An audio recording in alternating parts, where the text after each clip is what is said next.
గత 6 దశాబ్దాలుగా 2014వ సంవత్సరం వరకు జరిగిన జలదోపిడీ ఒక ఎత్తైతే 6 దశాబ్దాలుగా తెలంగాణకు జరిగిన అన్యాయం అటు గోదావరి నీళ్ళల్లో కానీ ఇటు కృష్ణా జలాల్లో కానీ ఒక ఎత్తైతే నిన్న ముఖ్యమంత్రి రేవంత్ రెడ్డి గారు పూర్తి స్థాయిలో ఒక కోవట్టుగా మారి చంద్రబాబు గారి కోవట్టుగా మారి తెలంగాణ ప్రయోజనాలను ఢిల్లీ వేదికగా తాకట్టు పెట్టిన పద్ధతి ఏదైతే ఉందో తెలంగాణ రాష్ట్రం ఏర్పడ్డ తర్వాత కూడా ఇవాళ తిరిగి మళ్ళీ ఒకసారి తెలంగాణకు న్యాయంగా హక్కుగా రావాల్సిన గోదావరి నీళ్లు ఇవాళ చంద్రబాబు గారికి అర్పణం చేసిన పద్ధతి చూసిన ప్రతి తెలంగాణ బిడ్డ హృదయం మండుతా ఉన్నది. ఇవాళ హృదయపూర్వకంగా తెలంగాణ వచ్చిన తర్వాత కూడా జరుగుతున్న ఈ అన్యాయం పట్ల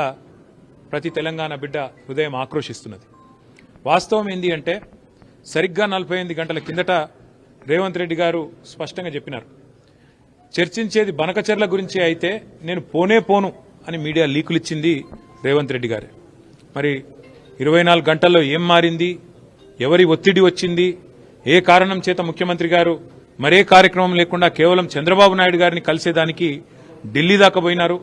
పోయి ఎవరి అబ్బ సొత్తు అన్నట్టు, నీ తాత సొత్తు అన్నట్టు మరి గోదావరి జలాలను చంద్రబాబు నాయుడు గారు ఏది చెప్తే దానికి తల ఊపి పచ్చజెండా ఊపి ఇవాళ అన్యాయం చేస్తున్నావు, సమాధానం చెప్పాలని చెప్పి బీఆర్ఎస్ తరఫున మేము ప్రశ్నిస్తా ఉన్నాం. ఇవాళ చంద్రబాబు నాయుడు గారు ఏ మాట మాట్లాడితే ఆ మాట చంద్రబాబు చెబితే గతంలో ఆంధ్రప్రదేశ్ రాష్ట్రంలో సాగునీటి రంగానికి సెక్రటరీగా పనిచేసిన ఆనాడు మనకు వ్యతిరేకంగా ఉత్తరాలు రాసిన ఆదిత్యనాథ్ దాస్ అనే ఐఏఎస్ అధికారిని ఇక్కడ సాగునీటి రంగ సలహాదారుగా పెట్టుకున్నావు. ఇలా ఆ ఆదిత్యనాథ్ దాసును ఆయన చెప్పు చేతల్లో నడిచే కమిటీ తెలంగాణకు న్యాయం చేయమని రిపోర్ట్ ఇస్తుందా? ఏ ఆదిత్యనాథ్ దాస్ అయితే ఆనాడు తెలంగాణ ప్రాజెక్టుల ఇవాళ ఆయనను తెలంగాణ సాగునీటి రంగ సలహాదారుగా పెట్టుకోవడం అంటేనే ఎంత తెలివి ఉందో నీకు దాన్ని బట్టి అర్థమవుతున్నది. అట్లే ఇలా వాస్తవం ఏంది, గోదావరి నదీ జలాలు ఏవైతే వృధాగా సముద్రంలో పోతున్నాయో వాటిని మాత్రమే వాడుకుంటున్నామని ఏదైతే ఆంధ్రప్రదేశ్ ప్రభుత్వం చెప్తుందో అంతకు మించిన ద్రోహపూరితమైన మాట ఇంకోటి లేనేలేదు. ఒకనాడు మరి అదే మాటతో అదే ఆర్గ్యుమెంట్తో ఆనాడు కాళేశ్వరం కట్టుకుంటుంటే, అదే ఆర్గ్యుమెంట్తో సీతారామ కట్టుకుంటుంటే ప్రతి ప్రాజెక్టుకు ఆటంకం కల్పించింది చంద్రబాబు నాయుడు గారి ప్రభుత్వం కాదా? కాళేశ్వరానికి అనుమతి ఇయ్యొద్దని, సీతారామకు అనుమతి ఇయ్యొద్దని అన్నిటి మీద ఉత్తరాలు రాసింది చంద్రబాబు నాయుడు గారు కాదా? ఆ రోజు మనం చెప్పింది అదే కదా. ఈరోజు బనకచెర్ల పేరిట గోదావరి నీళ్లు పూర్తి స్థాయిలో తెలంగాణ బీడు భూములకు మల్లకముందే, గోదావరి నీళ్లు హైదరాబాద్ భవిష్యత్తులో ఒక మహానగరంగా ఎదుగుతున్న హైదరాబాద్, విశ్వనగరంగా ఎదుగుతున్న హైదరాబాద్ మంచినీటి అవసరాలు తీర్చకముందే, ఇక్కడి పారిశ్రామిక అవసరాలు తీర్చకముందే న్యాయపరమైన కేటాయింపులు లేకుండా ఏ అవార్డు లేకుండా ఇవాళ ఇష్టానుసారంగా తీసుకొని పోతామంటే దానికి తల ఊపడానికి డూడు బసవన్నలాగా నీకు సిగ్గులేకపోవచ్చు రేవంత్ రెడ్డి. కానీ తెలంగాణలో ఇంకా చైతన్యం ఉంది. తెలంగాణ హక్కులు కాపాడడానికి కేసీఆర్ ఉన్నాడు, బీఆర్ఎస్ ఉన్నదని మర్చిపోకు. ఎవడిని అడిగి సంతకం పెడతా అంటున్నావు? ఎవరిని అడిగి కమిటీ చేసినావు? ఆ కమిటీ చెప్పింది ఫైనల్ అని ఎట్లా అంటావు? అసెంబ్లీ ఆమోదం ఉన్నదా? తెలంగాణ ప్రజల ఆమోదం ఉన్నదా? తెలంగాణ కేబినెట్ ఆమోదం ఉన్నదా? కనీసం తెలంగాణలో అఖిలపక్ష సమావేశం పెట్టినవా? ఇట్లా ఇష్టానుసారంగా నిర్ణయం తీసుకుంటామనుకుంటే అడ్రస్ లేకుండా పోతావు. మొన్న కాంగ్రెస్ ఎమ్మెల్యేనే చెప్పిండు, చంద్రబాబు కోవట్ల పాలన నడుస్తున్న తెలంగాణలో అని. అది ముమ్మాటికి నిజమని తేలిపోయింది. అందుకే కాళోజీ నారాయణరావు గారు చెప్పినట్టు ప్రాంతేతరుడు ద్రోహం చేస్తే పొలిమేర దాకా తరిమి కొడతాం, ప్రాంతం వాడే ద్రోహం చేస్తే ఉప్పు పాతర వేస్తామని చెప్పిండు. రేపు నీకు నీ పార్టీకి తెలంగాణ ప్రజలు ఉప్పు పాతర వేసే రోజులు దగ్గరలో ఉన్నాయి. వెంటనే నీ నిర్ణయాన్ని సవరించుకో. బనకచెర్లను ఏదైతే ఇలా తెలంగాణ సమాజం ముక్త కంఠంతో వ్యతిరేకిస్తున్నదో దానికి అనుకూలంగా ఇవాళ కాంగ్రెస్ ప్రభుత్వం కనుక తన వైఖరి మార్చుకోకపోతే తెలంగాణ ఉద్యమాన్ని పోలిన స్థాయిలో మరొక ఉద్యమం తప్పదు. ఇప్పటికే విద్యార్థులు, రైతులు, అదేవిధంగా తెలంగాణ సమాజంలోని అన్ని వర్గాలు ఈ ప్రతిపాదనను వ్యతిరేకిస్తున్నాయి. గతంలో ఏదైతే తెలంగాణ ప్రభుత్వం కేసీఆర్ గారి నాయకత్వంలో చేపట్టిన ప్రాజెక్టులున్నాయో వాటికి అడుగడుగున అడ్డుపుల్లలు వేసిన కాంగ్రెస్ వాళ్ళు, టీడీపీ వాళ్ళు ఇలా మళ్ళొక్కసారి తెలంగాణ ప్రయోజనాలకు విఘాతం కల్పిస్తామంటే చూస్తా ఊరుకోవడానికి బీఆర్ఎస్ సిద్ధంగా లేదు. ముమ్మాటికి ఈ విషయంలో బీజేపీ ప్రభుత్వం కూడా తన వైఖరి చెప్పాలి. కేంద్రం నోరు విప్పాలే. ఎవరో ఎల్లయ్య పుల్లయ్య మాట్లాడు కాదు, కేంద్ర జలవనరుల శాఖ మంత్రి మాట్లాడాలి, కేంద్రంలోని ప్రధానమంత్రి గారు మాట్లాడాలి, మీ వైఖరి ఏందో చెప్పాలి. తెలంగాణకు అడుగడుగున అన్యాయం చేస్తూ గత 11 ఏళ్లుగా ఎన్నో విషయాల్లో అవరోధాలు కల్పించిన మరి కేంద్ర ప్రభుత్వం ఇవాళ పూర్తి స్థాయిలో చంద్రబాబు నాయుడు గారి మద్దతు మీద ఆధారపడి నడుస్తున్నది కాబట్టి ఇవాళ ఆయన ఆడిచ్చినట్టు ఆడుతున్నారా సమాధానం చెప్పాలని చెప్పి కూడా మేము బీజేపీ పార్టీని కూడా డిమాండ్ చేస్తున్నాం, కేంద్ర ప్రభుత్వాన్ని కూడా డిమాండ్ చేస్తున్నాం. రేవంత్ రెడ్డి గారు తన ఆలోచన సవరించుకోవాలి. నువ్వు వేసే కమిటీ నెల రోజుల రిపోర్ట్ ఇస్తుంది, ఇవ్వగానే మేము ఆ కమిటీ ఏం చెప్తా చేస్తాం మాకు తెలియదా? ఆ కమిటీ వేయించిందే చంద్రబాబు, నిన్న మీటింగ్ పెట్టించిందే చంద్రబాబు. ఆ కమిటీ అధికారులు ఎవరో కూడా డిసైడ్ చేసేది చంద్రబాబు. పలికే చిలక మనది కానీ పలుకు పరాయిది అన్నట్టు చిలక రేవంత్ రెడ్డి కానీ పలుకు మాత్రం చంద్రబాబు పలుకు అయిపోయింది ఇవాళ. అందుకే ముమ్మాటికి ఈ ద్రోహపూరితమైన ఆలోచనను తెలంగాణ రైతాంగానికి రైతాంగ ప్రయోజనాలకు ఉప్పుపాతరేసే ఆలోచనను బీఆర్ఎస్ నిర్ద్వందంగా తిరస్కరిస్తుంది. ఖచ్చితంగా పోరాటం చేస్తాం. అవసరమైతే మళ్ళొక్కసారి తెలంగాణ ఉద్యమ స్ఫూర్తితో ఉద్యమిస్తాం, ముందుకు పోతాం. ఈ ప్రతిపాదనను పూర్తి స్థాయిలో వ్యతిరేకిస్తాం. ఇచ్చంపల్లి అనే ప్రాజెక్టు ఎప్పటి నుంచో ఉన్న ప్రతిపాదన, కొత్తదేమీ కాదు. అప్పర్ కృష్ణ కానీ ఇచ్చంపల్లి కానీ ఇవన్నీ కూడా ఎప్పటి నుంచో ఉన్నవే. కానీ అంతర్రాష్ట్ర వివాదాల పేరుతో ఉమ్మడి ఆంధ్రప్రదేశ్లో ఏ ప్రాజెక్టును ముంగట పోనీయలే. అందుకే కేసీఆర్ గారు ముఖ్యమంత్రి అయిన తర్వాత లివ్ అండ్ లెట్ లివ్ అంటే నువ్వు జీవించు నన్ను కూడా బతకనివ్వు అన్నట్టు, బతకని అన్నట్టు మహారాష్ట్రకు పోయి ఒప్పందం కుదుర్చుకొని ఆ రాష్ట్రాల ముఖ్యమంత్రులతో ఒక సుహృద్భావమైన వాతావరణంలో కాళేశ్వరం కట్టుకున్నాం. కాళేశ్వరం కట్టుకున్నాం కాబట్టే ఎక్కడో 12వ స్థానంలో వరిధాన్యం ఉత్పత్తిలో భారతదేశంలో ఉన్న తెలంగాణ ఇవాళ నెంబర్ 1 స్థాయికి చేరుకున్నది. అయితే గోదావరి జలాల విషయంలో ఇంకా తెలంగాణకు సంపూర్ణంగా న్యాయం జరగాల్సిన అవసరం ఉన్నది. ఇంకా 3వ టీఎంసీ లిఫ్ట్ చేయాలన్న ప్రతిపాదన అట్లే ఉన్నది. అట్లాగే ఇంకా బీడు భూములు, ఇంకా హైదరాబాద్ డ్రింకింగ్ వాటర్ నీడ్స్ కానీ ఇక్కడ ఇండస్ట్రియల్ నీడ్స్ కానీ పూర్తి కాకుండానే గోదావరి నీళ్లను మేము తీసుకుపోతామంటే నిర్ద్వందంగా దీన్ని వ్యతిరేకిస్తాం. ఇంకొక మాట కూడా జరుగుతున్న ప్రయత్నం ఏంటంటే ఏ అనుమతులు లేకుండానే ఇవాళ బనకచెర్లను ప్రారంభించాలనే ప్రయత్నం జరుగుతూ ఉన్నది. మరి బనకచెర్ల ప్రారంభించి అక్కడ కొంత ఖర్చు అయిన తర్వాత గతంలో ఇదే మాదిరిగా కృష్ణలో, గతంలో ఇదే మాదిరిగా గోదావరిలో కూడా ఆర్గ్యుమెంట్ ఏం చేసిండ్రు? అనుమతులు లేకపోయినా పైసలు ఖర్చు పెట్టినాం, ప్రజా ధనమంతా ఖర్చు పెట్టినాం, ఇప్పుడు అంతా వృధా పోతుంది కాబట్టి మీరు అనుమతి ఇవ్వాలే అని మెడ మీద కత్తి పెట్టినట్టు వ్యవహారం నడిపించే ప్రయత్నం ఇవాళ చంద్రబాబు గారు చేస్తున్నారు. మేము ఆంధ్రాకు నీళ్లు ఇవ్వడానికి వ్యతిరేకం కాదు, కానీ మా హక్కులు పూర్తయిన తర్వాత, మా హక్కుగా మాకు రావాల్సిన వాటా తేలిన తర్వాత, ఎందుకంటే రాష్ట్ర విభజన జరిగిన తర్వాత ఈ రోజు వరకు ఎంత పోరాడినా కూడా కృష్ణా జలాల విషయంలో కూడా మొన్న కేసీఆర్ గారి పోరాటంతో చివరికి మరి కేంద్ర ప్రభుత్వం మొన్ననే మరి రెఫర్ చేసింది కృష్ణాలో ఎవరి వాటా ఎంత తేలాలని. గోదావరిలో కూడా మా ఆర్గ్యుమెంట్ ఒకటే, సర్ప్లస్ వాటర్స్ లో తెలంగాణ వాటా స్పష్టంగా తేల్చి ప్రకటించి ఆ తర్వాతనే ఈ ప్రాజెక్టుకు శ్రీకారం చుట్టాలి తప్ప ఒక బేసిన్ నుంచి ఇంకో బేసిన్ తీసుకుపోతాం, గోదావరి నుంచి కృష్ణ నుంచి పెన్నా బేసిన్ నీళ్లు తీసుకుపోతాం అంటే తెలంగాణ ప్రేక్షక పాత్ర వహించాలంటే దానికి బీఆర్ఎస్ ఎట్టి పరిస్థితుల్లో సమర్థించదు. తెలంగాణ రైతాంగ ప్రయోజనాల విషయంలో ఎవరు ఎట్లాంటి రాజీ పడ్డా, మీకు ఎన్ని కాంప్రమైజులు, ఎన్ని ఆబ్లిగేషన్లు మీకున్నా, మీకు ఎన్ని కుమ్మక్కు రాజకీయాలు చేయాల్సిన కర్మ మీకున్నా ఆ కర్మ బీఆర్ఎస్ కు లేదు, తెలంగాణ రైతులకు లేదు.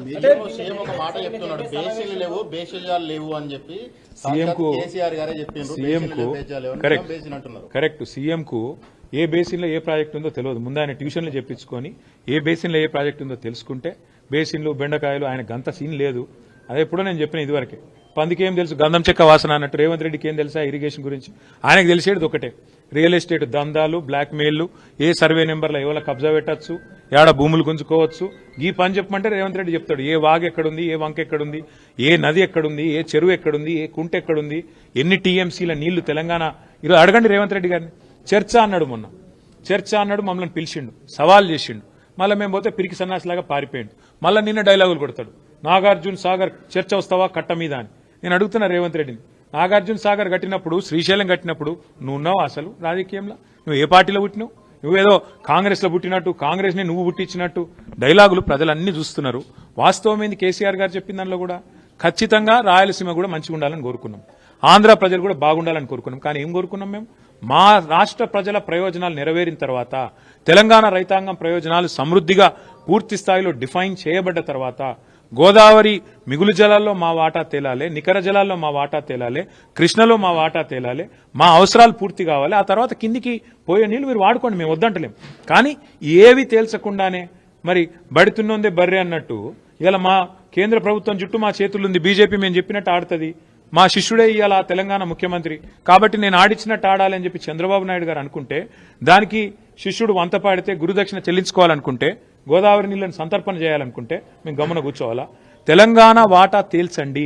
కేంద్ర ప్రభుత్వం గోదావరిలో, కృష్ణలో మిగులు జలాల్లో మా వాటా ఎంత, ఏ ప్రాజెక్టు కేటాయింపు ఎంత, ఇవన్నీ కూడా గతంలో ఉండే అవార్డుల ప్రకారం తేల్చిన తర్వాత మీరేం చేసుకున్నా పర్వాలేదు. ఒకటే నదుల అనుసంధానం అనేది ఒక తేనె చుట్టే దాన్ని మళ్ళొకసారి తెరపైకి తీసుకొచ్చి నదుల జాతీయ సూత్రాలు తీసుకున్నా, జాతీయ స్థాయిలో ఎప్పుడైనా కూడా ఇట్లాంటి వివాదాలు వచ్చినప్పుడు తీసుకున్న పరిష్కారాలు చూసినా, ఎప్పుడైనా ఏ బేసిన్లో అయితే నది ప్రవహిస్తుందో ముందు ఆ బేసిన్ అవసరాలు తీరాలి. తీరినాకనే ఇంకొకడికి తీసుకుపోతే దానికి అర్థం ఉంటుంది. ఇలా గోదావరి బేసిన్లో, కృష్ణలో మరి సింహభాగం మన దగ్గర ప్రవహిస్తుంది తెలంగాణలో. ఇక్కడ అవసరాలు తీరకుండానే ఇక్కడి పారిశ్రామిక అవసరాలు కానీ, ఇక్కడి సాగునీటి అవసరాలు కానీ, తాగునీటి అవసరాలు కానీ, ఇప్పుడు రేపటి రోజున హైదరాబాద్లో కానీ, కరీంనగర్లో కానీ, ఇంకా ఇతర పట్టణాల్లో కానీ 24/7 డ్రింకింగ్ వాటర్ ఇవ్వాలనేది మా కళ. మేము గతంలో కరీంనగర్లో ప్రయోగం చేసినాం కూడా. మరి అట్లాంటి అన్ని ఇంకా తేల్చకుండానే ఎన్ని నీళ్ళు అవసరమైతే లెక్కలు తీయకుండానే కిందికి నీళ్లు వృధాగా పోతున్నాయి, మేము పట్టుకపోతామంటే ముందు బేసిన్ అవసరాలు తీరనియండి. బేసిన్లో డెఫినేషన్ రానియండి. నికర జలాల్లో మా వాటా ఎంత, మిగులు జలాల్లో మా వాటా ఎంత, ఎవరు తేల్చాలి? ఇది కేంద్ర ప్రభుత్వం తేల్చాలి. కేంద్ర ప్రభుత్వం నియమించే మరి ట్రైబ్యునల్స్ తేల్చాలి. అవి తేలకుండానే మేము నీళ్లు కొంటపోతాం. మా చేతుల ఇలా కట్టి ఉంది కాబట్టి కట్టెతోని బర్రెని ఎటువంటి తట అదిలించకపోతాం. కేంద్ర ప్రభుత్వాన్ని రేవంత్ రెడ్డి జుట్టు మా చేతులు ఉంది కాబట్టి మేము ఆడిచ్చినట్టు ఆడతాం, మా కోవట్టు పరిపాలిస్తున్నాడు తెలంగాణ కాబట్టి ఫుట్బాల్ ఆడతామని చంద్రబాబు అనుకుంటే దాన్ని ఖచ్చితంగా వ్యతిరేకిస్తాం. తప్పేమున్న దానిలో? మరకచెర్ల విషయంలో మీరు కావాలని దుష్ప్రచారం చేస్తున్నారు, అక్కడ ఏమీ లేదు. ఏమీ లేకపోతే మాకు గొడవ ఆంధ్ర ప్రజలతో ఎంత మాత్రం లేదు.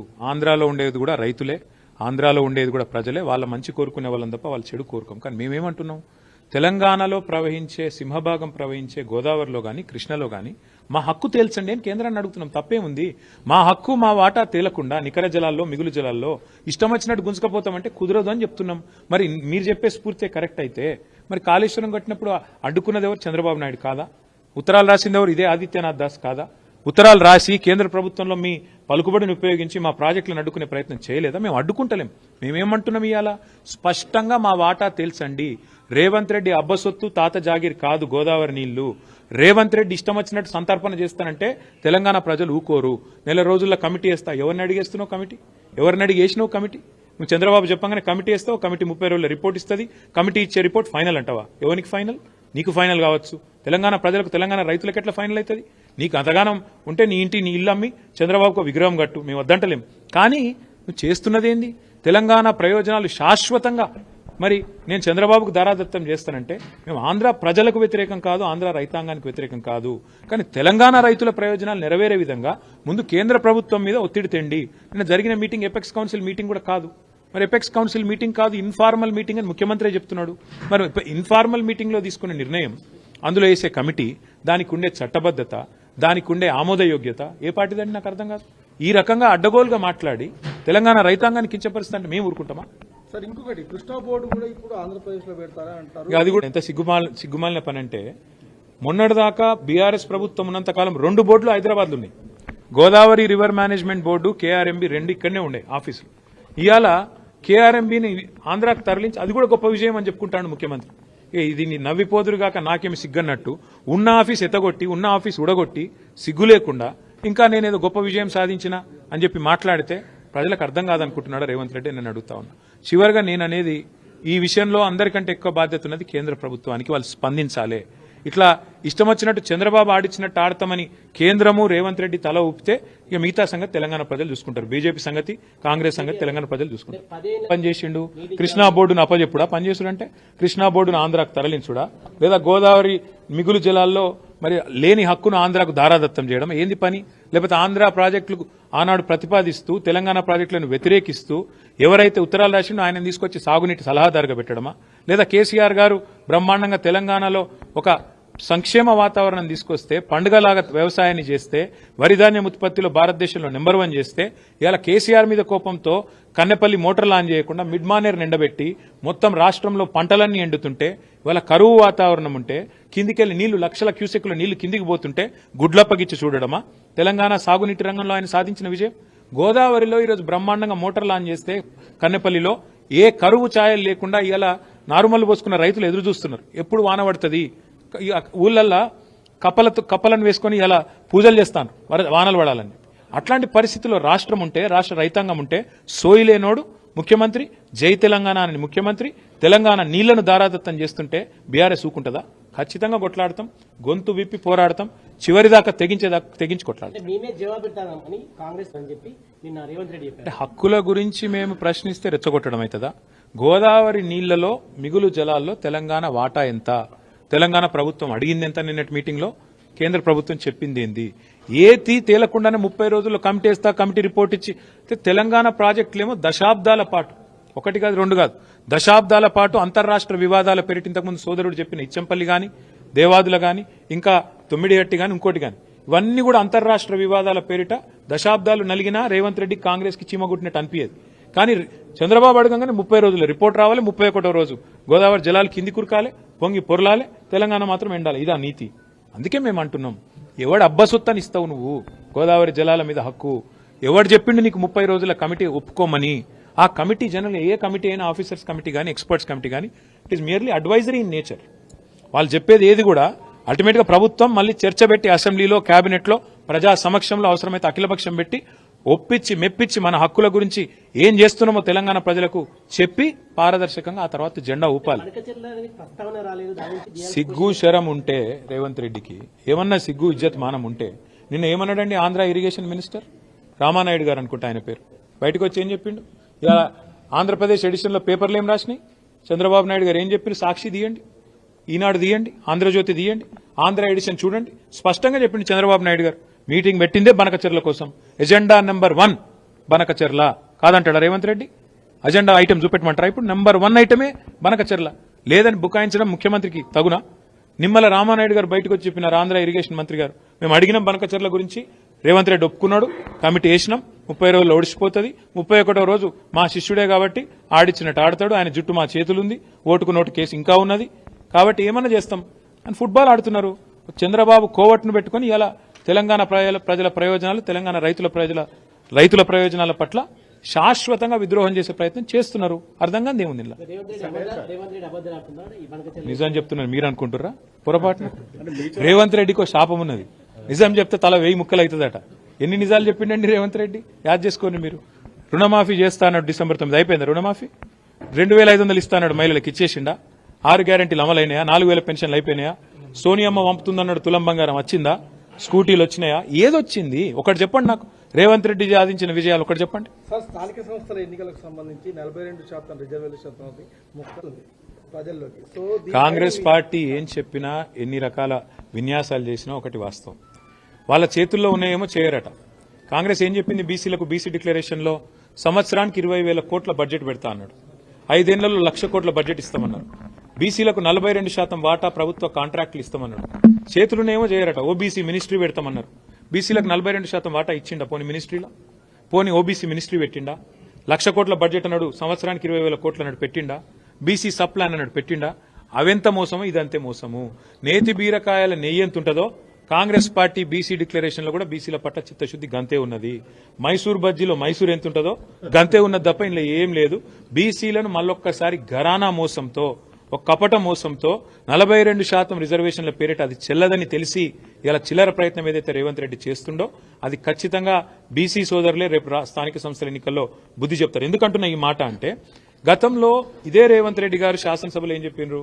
42% రిజర్వేషన్ విద్యలో, ఉపాధిలో, రాజకీయంగా కావాలి అంటే ఒకటే పరిష్కారం, పార్లమెంటుకు పంపాలి, పార్లమెంట్లో చట్టబద్ధత కావాలి, ప్రెసిడెంట్ గారు సంతకం పెట్టాలన్నాడు. మరి నిన్న లోకల్ బాడీ ఏదో పంచాయతీ ఆర్డినెన్స్ చేసినా అన్నాడు.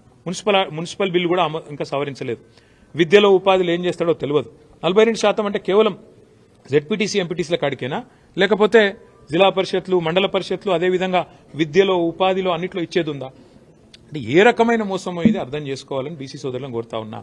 ఒకటే ఒక్క మార్గం ఈ దేశంలో 42% రిజర్వేషన్లు సాధించాలి అంటే, ఎస్సీలైనా ఎస్టీలైనా ఏ రకంగానైతే 9th షెడ్యూల్లో రాజ్యాంగంలో చేర్చి తమ హక్కును పొందుతున్నారో రాజ్యాంగబద్ధంగా, అదే పద్ధతుల్లో బీసీ సోదరులు కూడా 9th షెడ్యూల్లో చేరిస్తేనే కాన్స్టిట్యూషన్ లో హక్కు వస్తుంది తప్ప రేవంత్ రెడ్డి ఒక ఆయుధం బారేస్తేనో, లేకపోతే ఒక ఆర్డినెన్స్ బీజేపీ గవర్నర్ గారికి ఇస్తేనో ఇది అయ్యేది కాదు.